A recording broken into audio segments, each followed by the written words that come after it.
வெள்ளை உடை, நீண்ட தாடி, அன்னதானம், நெஞ்சுருக பிரார்த்தனை. இந்த வீடியோக்களை பார்த்தவுடனே இவர் ஒரு சாமியார் என பலரும் புரிந்து கொண்டிருப்பார்கள். ஆன்மீகம், சேவை, பூஜை, புனஸ்காரம் என உலா வந்த இந்த ஆசாமி தற்போது கைது செய்யப்பட்டிருக்கிறார். சென்னை நொளம்பூர் ஸ்ரீராம் நகர் மெயின் ரோடு பகுதியைச் சேர்ந்தவர் சவுந்தரராஜன். 70 வயதான இவர் கடந்த ஆகஸ்ட் மாதம் 20ஆம் தேதி தனது முகநூல் பக்கத்தில் வந்த ஆன்லைன் வர்த்தகம் தொடர்பான விளம்பரத்தை பார்த்துள்ளார். அதில் கூறியுள்ள கவர்ச்சிகரமான முதலீட்டு திட்டங்களால் ஈர்க்கப்பட்ட சவுந்தரராஜன் விளம்பரத்தில் இருந்த வாட்ஸ்அப் குழுவில் சேர்ந்திருக்கிறார். அந்த குழுவில் இருந்த நபர்கள் வழங்கிய ஆலோசனையின் அடிப்படையில் சவுந்தரராஜன் 6 தவணைகளாக குறிப்பிற்கு அனுப்பியிருக்கிறார். பணத்தை பெற்றுக்கொண்ட அந்த நபர்கள் அவர்கள் கூறியபடி லாபத்தை வழங்கவில்லை. இதனால் சவுந்தரராஜன் முதலீடு செய்த பணத்தை திருப்பி கேட்டிருக்கிறார். அதன் பிறகு அவர்களின் தொடர்பு துண்டிக்கப்பட்டிருக்கிறது. தான் ஏமாற்றப்பட்டதை உணர்ந்த சவுந்தரராஜன் சென்னை காவல்துறையின் மேற்கு மண்டல சைபர் குற்றப்பிரிவில் புகார் செய்தார். அந்த புகாரின் அடிப்படையில் போலீசார் வழக்கு பதிவு செய்து விசாரணை செய்தனர். அதில்தான் சவுந்தரராஜன் அனுப்பிய பணம் 3 வங்கி கணக்கு மூலம் பெறப்பட்டு அதன் பிறகு அது பல்வேறு பேங்க் அக்கவுண்டுகளுக்கு மாற்றப்பட்டது தெரிய வந்திருக்கிறது. தொடர்ந்து நடந்த தேடுதல் வேட்டையில் அந்த வங்கி கணக்கு சென்னை வடபழனியைச் சேர்ந்த வளவன், சாகிராமம் பகுதியைச் சேர்ந்த சுமி, கிருஷ்ணகிரி பகுதியைச் சேர்ந்த கார்த்திகேயன் ஆகிய மூவருக்கும் சொந்தமானது என தெரிய வந்திருக்கிறது. உடனே போலீசார் அவர்கள் மூவரையும் கைது செய்து விசாரித்திருக்கிறார்கள். அதில்தான் பல்வேறு திடுக்கிடும் தகவல்கள் வெளிவந்திருக்கின்றன. 49 வயதான வளவனின் சொந்த ஊர் மயிலாடுதுறை. சினிமா இயக்குனராக வேண்டும் என்ற ஆசையில் வளவன் 25 ஆண்டுகளுக்கு முன்பு சென்னைக்கு வந்திருக்கிறார்.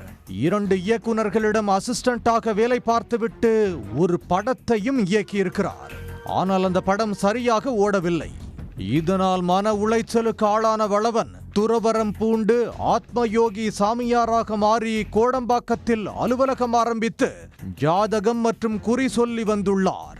பின்னர் அதுவும் நஷ்டத்திற்கு சென்றதால் அறப்பணி ஆன்மீக அறக்கட்டளை என்ற அறக்கட்டளையை துவக்கியுள்ளார். இதற்கிடையே கர்நாடகாவைச் சேர்ந்த சுமி என்பவர் சென்னையில் மிளகு, பட்டை, கிராம்பு போன்றவற்றை விற்பனை செய்யும் கடை நடத்தி வந்திருக்கிறார்.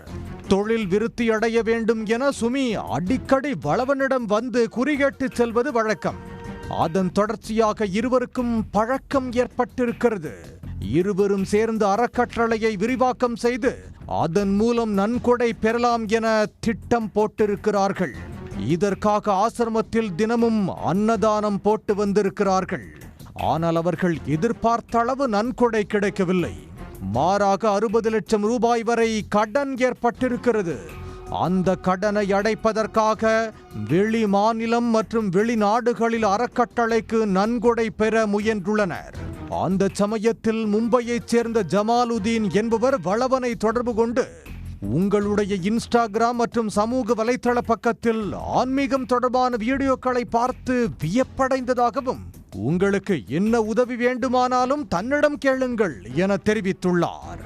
வளவன் அவரிடம் கடனை அடைக்க வேண்டும் என கூறிய போது அறக்கட்டளை மூலமாக வெளிநாட்டில் இருந்து பணம் வரும்படி ஏற்பாடு செய்து தருவதாகவும், 10 லட்சம் வாங்கி கொடுத்தால் அதில் 6 லட்சம் அறக்கட்டளைக்கும் 4 லட்சம் தனக்கும் அளிக்க வேண்டும் என ஜமாலுதீன் பேரம் பேசியுள்ளார். மேலும் ஜமாலுதீன் அறக்கட்டளை தொடர்பான வங்கி கணக்கு விவரங்கள், சிம் கார்டுகள் உள்ளிட்டவற்றை பெற்றுள்ளார்.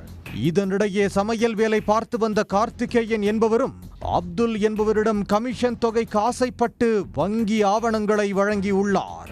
இவர்கள் கொடுத்த வங்கி கணக்குகளில் தான் ட்ரேடிங் மூலமாக ஏமாந்த சவுந்தரராஜன் பணம் செலுத்தியிருக்கிறார்.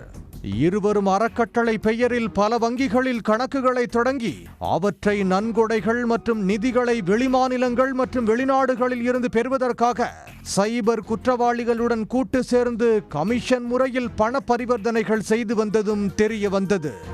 வளவன், சுமி, கார்த்திகேயன் ஆகிய மூவரையும் சைபர் குற்றவாளிகள் ராஜஸ்தான் மற்றும் மும்பைக்கு அழைத்து சென்று ஹோட்டல்களில் தங்க வைத்து பண பரிவர்த்தனைகள் செய்துள்ளதும் விசாரணையில் கண்டுபிடிக்கப்பட்டிருக்கிறது.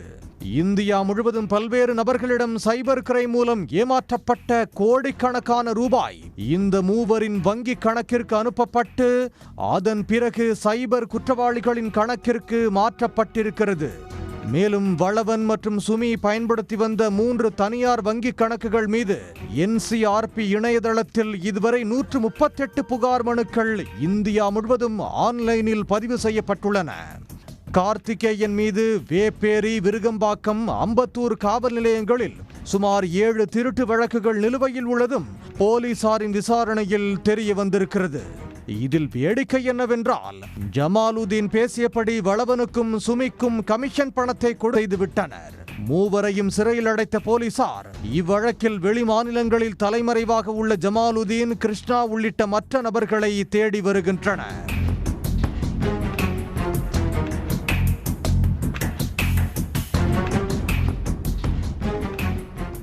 உடனுக்குடன் செய்திகளை தெரிந்து கொள்ள சன் நியூஸ் பெல் ஐகானை கிளிக் பண்ணுங்க.